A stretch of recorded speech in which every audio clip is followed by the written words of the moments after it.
ये कहानी शुरू होती है ब्लैक विडो नताशा की बहन येलेना से, जो नताशा की मौत के बाद अकेलेपन, नीरस और खालीपन से घिर चुकी थी। उसको ऐसे लगने लगा था कि वो अपना जीवन शून्य यानी कि वाइड में जी रही हो। हालांकि वो अभी भी CIA की डायरेक्टर वैलेंटीना के लिए एक सीक्रेट एजेंट के रूप में काम कर रही होती है। वहीं CIA की डायरेक्टर वैलेंटीना पर आरोप लग जाते हैं कि वो बहुत सारी गैर कानूनी गतिविधियों में शामिल है। साथ ही वो देश विदेश में बने ऑक्सी ग्रुप के रिसर्च सेंटर में गुप्त तरीके से इंसानों के ऊपर एक्सपेरिमेंट करके उनको सुपर सैनिक बनाने की कोशिश कर रही है। पर वैलेंटीना सभी आरोपों को खारिज करती हुई कहती है वो सिर्फ अपने देश की रक्षा कर रही है, क्योंकि अब उनको बचाने एवेंजर्स नहीं आने वाले। साथ ही वो उसके ऊपर चल रही जांच को चलते रहने की सहमति देकर कोर्ट रूम से बाहर आ जाती है। इतनी देर में येलेना मलेशिया में बने ऑक्सी ग्रुप के रिसर्च सेंटर से सबूत मिटाने के लिए वहां पहुंच जाती है और वहां पर काम कर रहे वैज्ञानिक के लाख समझाने पर भी येलेना उसकी कोई बात नहीं सुनती। तो वो वैज्ञानिक खुद को ही गोली मार लेता है, तो येलेना लैब ही उड़ा देती है। असल में वैलेंटीना ने उसके खिलाफ सभी सबूतों को मिटाने के लिए ही ऑक्सी के सारे रिसर्च सेंटर से सबूतों को मिटाने का काम अपने सभी एजेंट्स को दिया था, और ये आखिरी लैब थी जिसको येलेना ने नष्ट कर दिया था। पर येलेना अब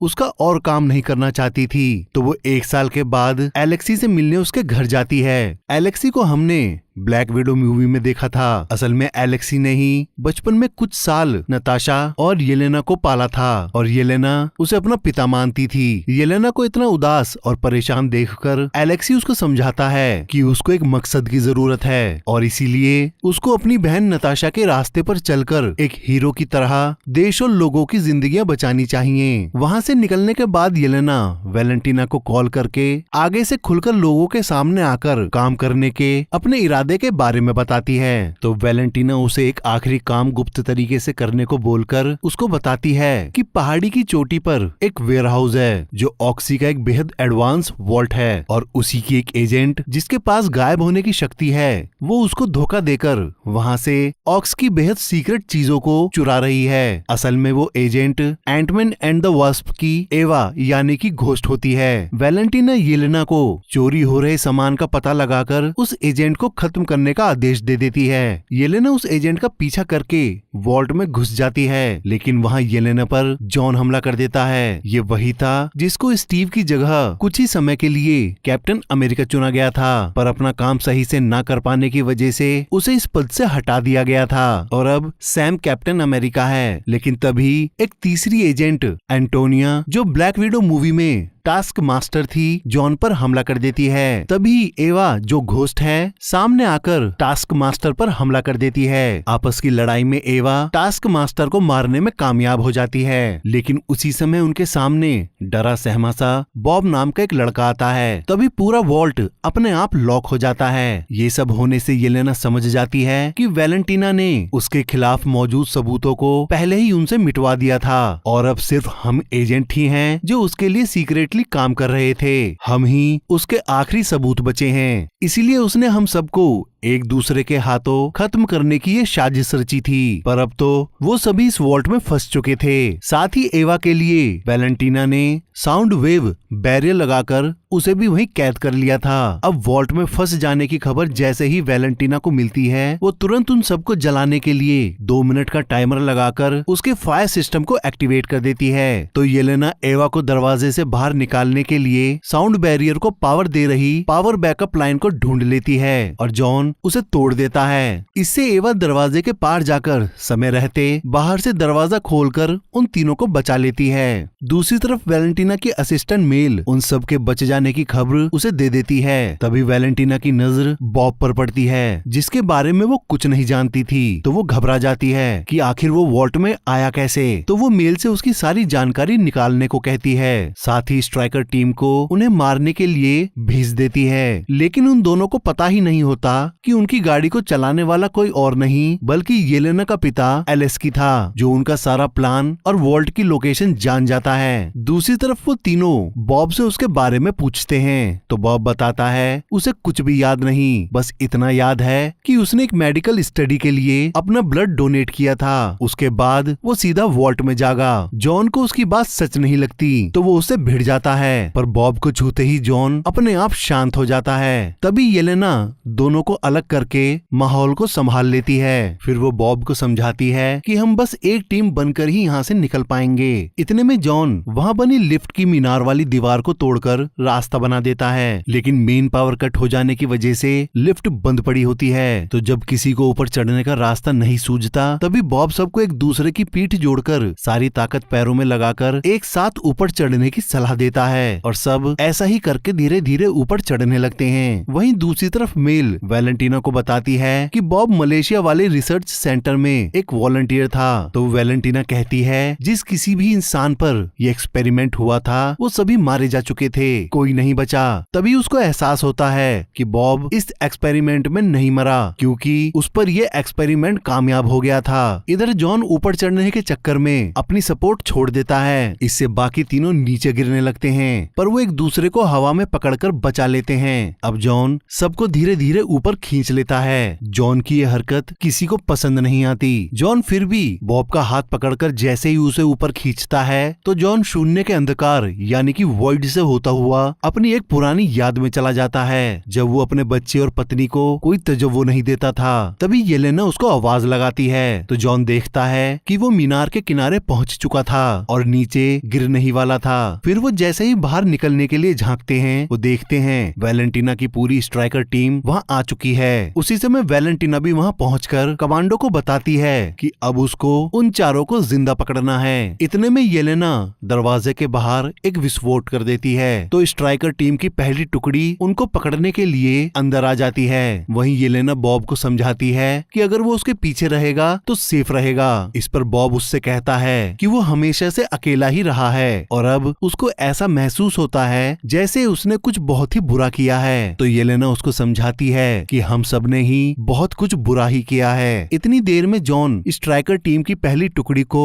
अकेले ही खत्म करके गायब हो जाता है। तो येलेना को लगता है कि जॉन उनको छोड़कर वहाँ से जा चुका है। अपनी पहली टीम से जवाब न आने की वजह से कमांडर अपनी दूसरी टुकड़ी अंदर भेजता है तो येलेना उससे बॉब को बचाती हुई सबको मार डालती है। उसी समय जॉन भी उनके सामने आ जाता है। फिर वो वहाँ से निकलने के लिए स्ट्राइकर टीम की यूनिफॉर्म पहनकर बाहर निकल आते हैं। उसी समय एवा गाड़ी लेकर आ जाती है। वो वहाँ से निकल ही रहे होते हैं तभी एक गार्ड उनको रोककर उनकी पहचान पूछता है। इससे उसकी और जॉन की बहस हो जाती है तो वो सबको गाड़ी से बाहर निकलने के लिए कह देता है। अब इससे पहले वो आपस में भिड़ते तभी बॉब गाड़ी से निकलकर हवा में गोलियां चलाते हुए सबका ध्यान अपने ऊपर खींच लेता है। तो कमांडर उसे खतरा समझकर उस पर गोलियां चलवा देता है। अब इससे पहले वैलेंटीना फायरिंग को रुकवाती इतनी देर में हजारों गोलियां बॉब को छलनी कर देती हैं। बॉब के मारे जाने की वजह से येलेना दुखी हो जाती है और फिर वो तीनों वहाँ से निकल जाते हैं। उसी समय बॉब फिर से उठ खड़ा होता है। सभी लोगों के साथ वो खुद भी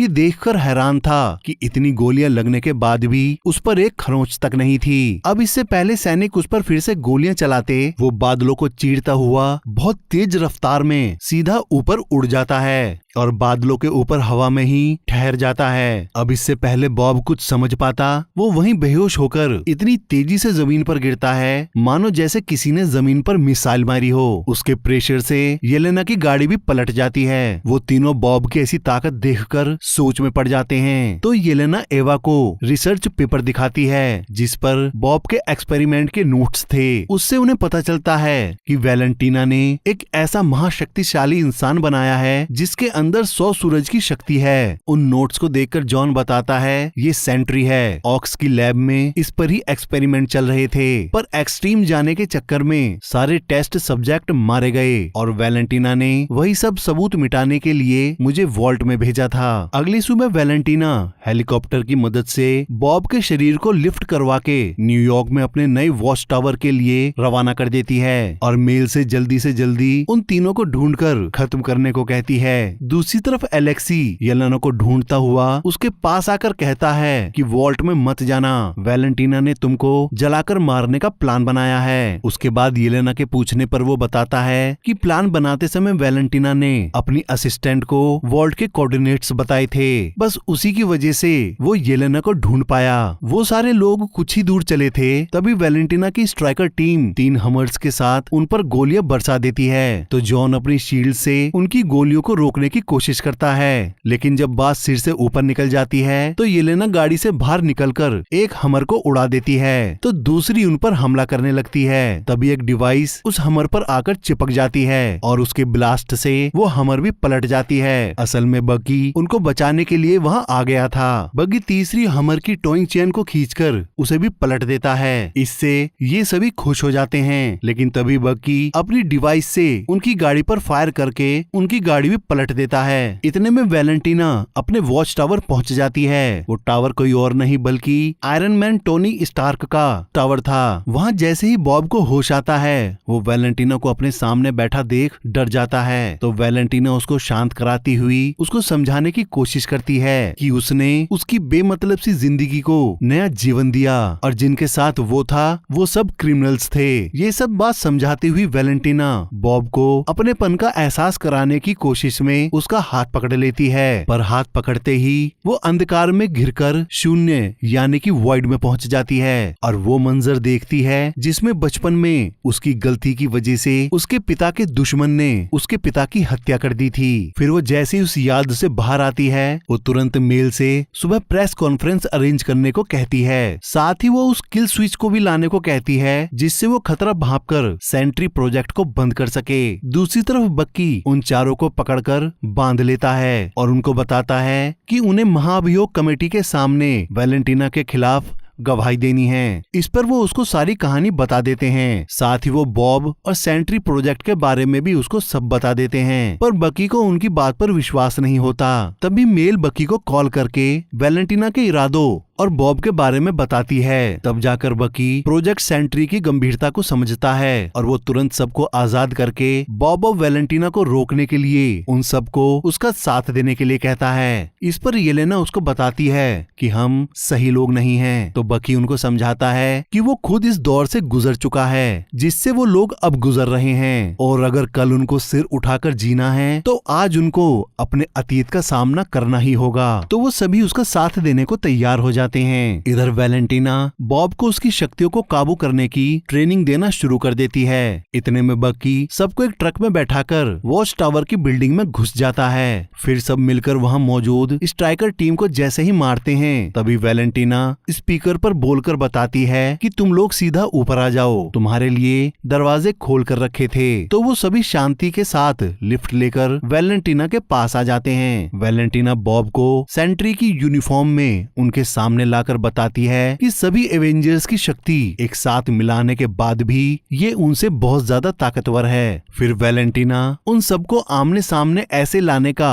अपना मकसद बताती है। उसने यहाँ एक प्रेस कॉन्फ्रेंस रखी है और सेंट्री प्रेस वालों के सामने तुम भगोड़ों लोगों को मारकर अपनी ताकत और काबिलियत साबित करेगा। इससे उस पर चल रहे महाभियोग भी खत्म हो जाएगा और वो सबसे ताकतवर बन जाएगी। ये सब जानकर येलेना सेंट्री को समझाने की कोशिश करती है, तो सेंट्री उन सबको वैलेंटीना की साइड होने का ऑफर देता है। इस पर रेड गार्डियन गुस्सा होता हुआ अपनी टीम थंडरबोल्ट्स का नाम लेकर सेंट्री को मारने दौड़ता है, लेकिन सेंट्री एक ही घूंसे में उसको ठंडा कर देता है। वहीं येलेना के बहुत मना करने पर भी बाकी लोग सेंट्री पर हमला कर देते हैं। सेंट्री पलक झपकते ही सब में भूस भर देता है, यहाँ तक कि वो येलेना को भी नहीं छोड़ता। इससे वो सभी समझ जाते हैं कि वो सब मिलकर भी सेंट्री का बाल तक नहीं उखाड़ सकते। तो वो सभी खुद को बचाने के लिए लिफ्ट के सहारे वापस नीचे चले जाते हैं। उसी समय वैलेंटीना सेंट्री को उन सबको जान से मार देने के लिए कहती है। इस पर सेंट्री अपनी शक्तियों को पहचानता हुआ उसको बताता है कि वो लोग कभी भी उसका कुछ नहीं बिगाड़ सकते, उसे उनसे कोई खतरा नहीं है, इसीलिए वो उनको नहीं मारेगा। ऊपर से वो वैलेंटीना के सारे आदेश मानने से मना कर देता है। अब नीचे जाकर येलेना गुस्से में सबको सुनाकर अपने पिता से भी भिड़ जाती है और फिर खुद के साथ सबको लूजर बोलकर वहाँ से जाने लगती है। है तो बाकी सभी भी अपने अपने रास्ते निकल जाते हैं, पर एलेक्सी उसे मनाने उसके पीछे जाता है। वहीं हद से ज्यादा ताकत महसूस होने की वजह से सेंट्री अपने आप को भगवान समझ बैठता है। उसका ऐसा विचार सुनकर वैलेंटीना समझ जाती है कि अब ये खतरा बन चुका है, तो वो उसको खत्म करने के लिए उसका किल स्विच अपनी जेब से निकालकर जैसे ही उसका बटन दबाने वाली होती है तभी सेंट्री उसके इस धोखे को भांप जाता है और जैसे ही उसकी गर्दन पकड़कर उसको दीवार से सटाता है तभी वैलेंटीना के हाथ से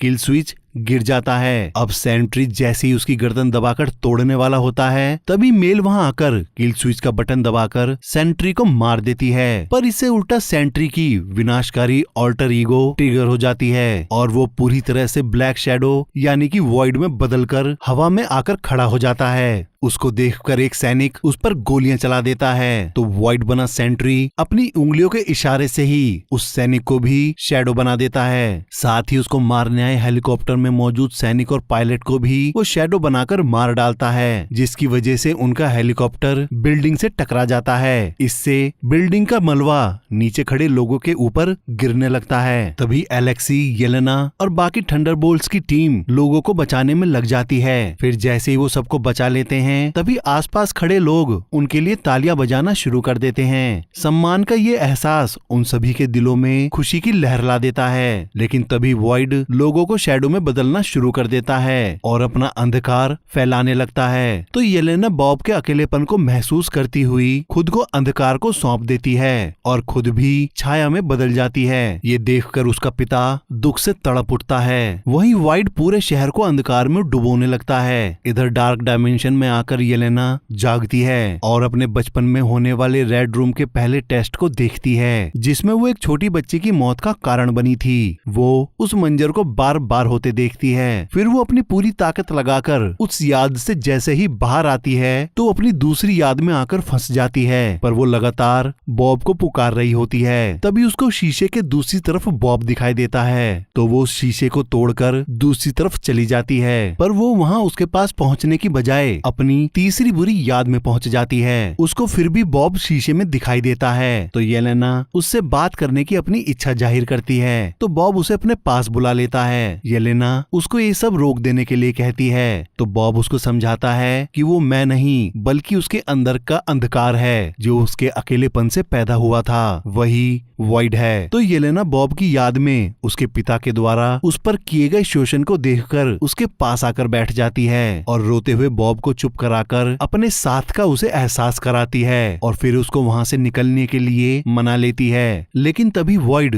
उन दोनों पर हमला करके उनको वहीं मारने की कोशिश करता है। ठीक उसी समय एवा, बकी, जॉन और एलेक्सी अपने अतीतों से लड़ते हुए वहां पहुंचकर उनको बचा लेते हैं। अब वो सभी वहां से निकलने के लिए बॉब की सभी भयानक यादों से होकर गुजरने का प्लान बनाते हैं और एक एक याद से बॉब को और खुद को बचाकर निकालने लगते हैं। वो आखिर में सीधा मलेशिया में मौजूद ऑक्स की उस लैब में पहुंच जाते हैं जहां पर बॉब के ऊपर एक्सपेरिमेंट किए गए थे। लैब में उसको बॉब की जगह वॉइड मिलता है। वो बॉब को छोड़कर सबको बांध देता है, तो उन सबको बचाने के लिए बॉब वॉइड से ही भिड़ जाता है और बदहवासी में वॉइड को मारता चला जाता है। इससे वॉइड की शैडो धीरे धीरे उस पर भी चढ़ने लगती है। उसको फंसता देख येलेना पूरी ताकत लगाकर अपने बंधन से बाहर आ जाती है और उस पर गिर रहे सामानों से बचती हुई बॉब को पीछे से आकर थाम लेती है और उसको बताती है कि वो अकेला नहीं है। उसके बाद सभी खुद को छुड़ाकर बॉब को पकड़कर हमेशा उसके साथ रहने का वादा करके उसको पीछे खींच लेते हैं और रोशनी फिर से पूरे शहर को